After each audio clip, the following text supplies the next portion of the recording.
ನಗರದಲ್ಲಿ ಮುಂದುವರಿದ ಡೈನಾಮಿಕ್ ಶಾಸಕರ ಅಭಿವೃದ್ಧಿ ಕಾರ್ಯ. 80 ಲಕ್ಷ ವೆಚ್ಚದ ಮುಖ್ಯ ಗ್ರಂಥಾಲಯದ ನೂತನ ಕಟ್ಟಡ ಕಾಮಗಾರಿಗೆ ಗುದ್ದಲಿ ಪೂಜೆ ನೆರವೇರಿಸಿದ ಶಾಸಕರಾದ ಪಿ. ರವಿಕುಮಾರ್ ಗಣಿಗರ್ ಅವರು.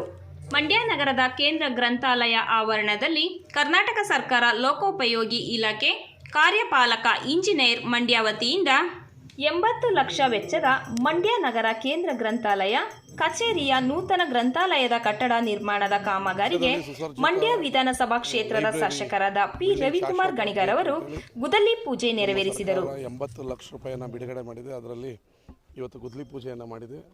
ಒಂದು ಸುಸರ್ಜಿತವಾದ ಓದುಗರ ಪ್ರಿಯರಿಗೆ ಕೂತು ಚೆನ್ನಾಗಿ ಪುಸ್ತಕಗಳನ್ನು ಓದುವಂಥ ಸಕಲ ಸೌಲಭ್ಯವನ್ನು ಒದಗಿಸುವಂಥ ಒಳ್ಳೆಯ ಲೈಬ್ರರಿಯನ್ನು ಇವತ್ತು ಕಟ್ಟೋದಕ್ಕೆ ಗುದ್ದಲಿ ಪೂಜೆಯನ್ನು ಮಾಡಿದ್ದೀವಿ. ಶೀಘ್ರದಲ್ಲೇ ಅದರ ಕಾಮಗಾರಿ ಮುಗಿದು ಉದ್ಘಾಟನೆಯನ್ನು ಕೂಡ ಮಾಡ್ತೀವಿ.